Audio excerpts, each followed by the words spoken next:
Copyright disclaimer under Section 107 of the Copyright Act 1976. Allowance is made for fair use for purposes such as criticism, comment, news reporting, scholarship, and research. Fair use is a use permitted by copyright statute that might otherwise be infringing.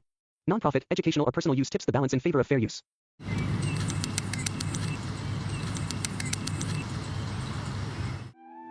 ये कहानी है धनिया की, जो एक factory में काम किया करता था, लेकिन कुछ दिनों पहले ही वो फैक्ट्री बंद पड़ गई और वो बेरोजगार हो गया। धनिया की पत्नी बहुत पहले ही गुजर गई थी। धनिया की एक 10 साल की बेटी सिया भी थी। वैसे ही उसके घर का गुजारा बहुत मुश्किल से चलता था। ऊपर से उसकी नौकरी भी चली गई तो घर चलाना और भी मुश्किल हो गया। नौकरी चले जाने की बात उसने सिया को नहीं बताई। रोज की तरह धनिया सुबह घर से निकलता नौकरी की तलाश में और शाम को नौकरी ना मिलने पर थका हारा वापस घर आ जाता। सिया, ओ सिया, सिया बेटी। अरे बाबा, आप आ गए फैक्ट्री से? पर आज भी मैं तेरे लिए रंग और पिचकारी लाना भूल गया। अरे कोई बात नहीं बाबा, कल ले आना। फैक्ट्री के सेठ ने बोला है, होली पर सबको दिवाली की तरह बोनस मिलेगा। जब बोनस मिलेगा, उन पैसों से मैं तुम्हारे लिए रंग, पिचकारी और ढेर सारी मिठाइयां लाऊंगा। सिया को पता था कि फैक्ट्री बंद होने के कारण उसके बाबा के पास अब कोई काम धंधा नहीं है। अब वो किसी की दुकान में झाड़ू लगा लिया करते हैं या पीठ पर बोझा उठाकर 2 पैसे लाकर जैसे तैसे घर चला लेते हैं।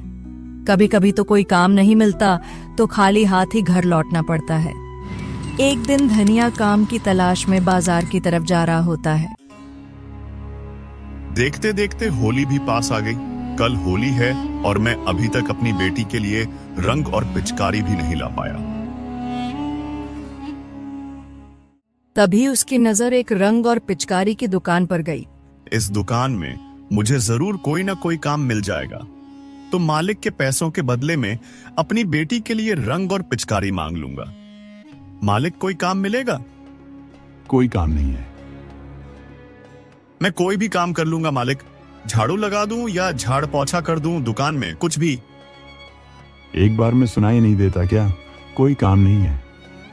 मालिक, मैं बहुत गरीब हूं, मेरे पास कोई काम धंधा भी नहीं है। कल होली है और मुझे अपनी बेटी के लिए रंग और पिचकारी लेनी है। आप मुझे मेरे काम के पैसे के बदले रंग और पिचकारी दे देना। शक्ल से तो तुम चोर लगते हो। काम के बहाने कहीं चोरी करने का इरादा तो नहीं? वहां नहीं नहीं, बिल्कुल नहीं। आप एक बार काम देकर तो देखो। ये ऐसे नहीं मानेगा। पता नहीं कहां कहां से चले आते हैं। अरे कोई है, इसे भगाओ यहां से। बेकार में मेरा और ग्राहकों का टाइम खराब कर रहा है। चल चल।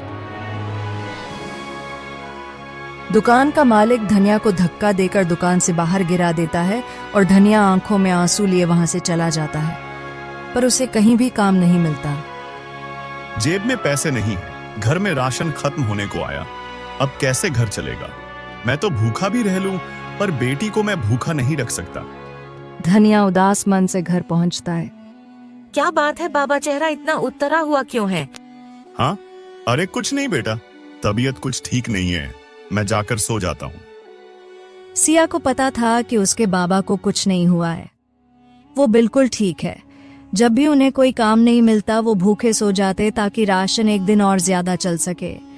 कई बार उन्होंने ऐसा किया, वो खुद भूखे रह जाते, पर सिया को कभी भूखा नहीं रहने देते। अगले दिन होली थी। धनिया चुपचाप सुबह सुबह अंधेरे ही घर से काम की तलाश में निकल पड़ता है, पर सिया उसे देख लेती है।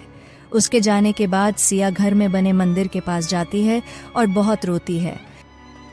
माँ, मेरी तो अपनी माँ भी नहीं, पर तू तो पूरे जगत की माँ है, तो मेरी भी माँ हुई ना। एक बेटी झोली फैलाकर अपनी माँ के सामने भीख मांगती है कि मेरे बाबा को दुख मत दो। वो बहुत दुखी है माँ। मैं तुझसे कोई धन दौलत नहीं मांगती, पर मेरे बाबा को कोई काम दिला दो जिससे वो 2 वक्त की रोटी खा सके। कल रात भी मेरे बाबा बिना खाए सो गए।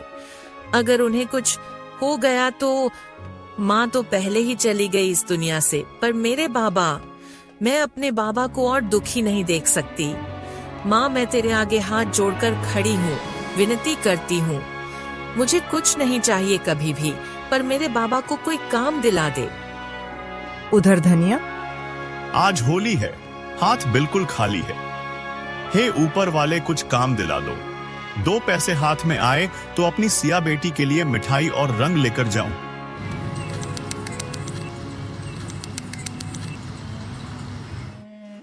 धनिया यह सब सोचते हुए उसी दुकान के आगे से गुजर रहा था जिस दुकान मालिक ने उसे धक्के देकर दुकान से बाहर फेंक दिया था। उसकी नजर फिर से दुकान में रखे रंग और पिचकारी पर जाती है।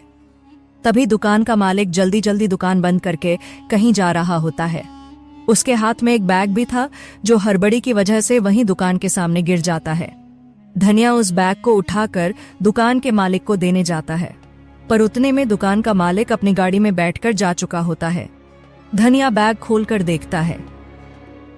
अरे बाप रे, इतने सारे पैसे! इन सारे पैसों से तो मेरी सभी समस्या हल हो सकती है। इन पैसों से मैं सिया के लिए ढेर सारे रंग और पिचकारी ले सकता हूँ। पर उसके मन में कई सवाल भी चल रहे थे। नहीं नहीं, ये ठीक नहीं होगा। पता नहीं किस काम के लिए उन्होंने ये पैसे अपने पास रखे हो।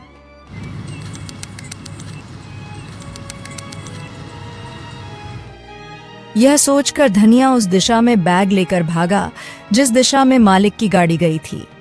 पर धनिया को तो दूर दूर तक मालिक की गाड़ी नहीं दिखी। वो वापस दुकान की तरफ गया और मालिक का वहीं इंतजार करने लगा, पर दुकान का मालिक तो वहां नहीं आया। फिर उसने आसपास की दुकानों से दुकान के मालिक के बारे में पता करने की कोशिश की, पर उसे कुछ पता नहीं चला। कुछ दूर जाने पर उसे दुकान के मालिक की गाड़ी दिखाई दी। अरे, यह तो दुकान के मालिक की गाड़ी है। चलो, मेरी मुसीबत तो दूर हुई। ये बैग उन्हें वापस करके बोझ हल्का करूं।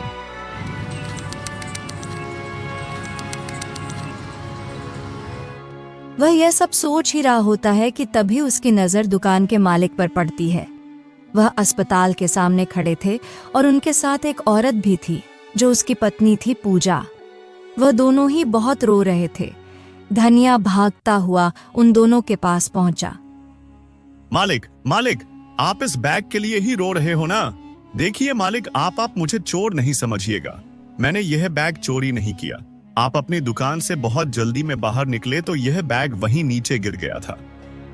धनिया की बातें सुनकर और उसके हाथ में बैग देखकर दुकान का मालिक चौंक गया। हम इन पैसों के लिए नहीं रो रहे।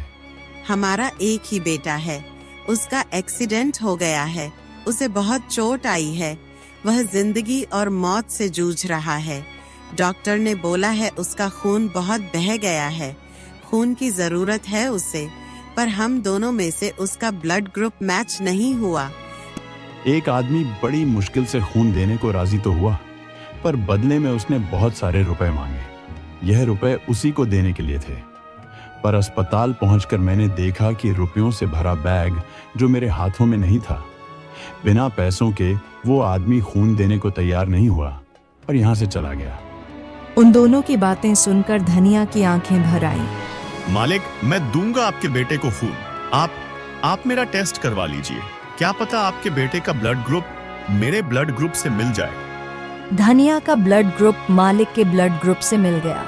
उसने मालिक के बेटे को ब्लड दिया और मालिक के बेटे की तबीयत में सुधार आने लगा। तुमने मेरे बेटे की जान बचाई। तुम्हारा एहसान मैं जिंदगी भर नहीं भूल सकता, ना ही इसकी कोई कीमत दे सकता हूँ। फिर भी इस बैग में जो भी रुपए हैं वो सब तुम्हारे हैं। ये आप क्या कह रहे हैं मालिक? जान बचाने वाला तो ऊपर वाला है, मैं नहीं। मुझे ये पैसे नहीं चाहिए। अगर मैं आपसे ये पैसे ले लूंगा तो ऊपर वाले को क्या मुंह दिखाऊंगा? मुझे माफ कर दो अपनी गलती के लिए। उस दिन मैंने तुम्हें क्या नहीं बोला। मैंने ही तुम्हें अपनी दुकान से चोर बोलकर निकाल दिया था, वो भी धक्के देकर। मालिक, आप मुझे शर्मिंदा ना करें। धनिया वो बैग मालिक को दे देता है और फिर धनिया वहां से अपने घर की ओर चला जाता है। घर पहुंचकर देखता है कि सभी बच्चे बड़े होली खेल रहे हैं, नाच रहे हैं। जैसे ही वह घर पहुंचकर सिया को आवाज लगाता है, सिया बाहर आ जाती है। पर यह क्या? धनिया देखता है कि उसके हाथों में रंग की पिचकारी है। बाबा, आज मैं बहुत खुश हूँ। मेरी माता रानी ने मेरी सुन ली। आपको नौकरी मिल गई।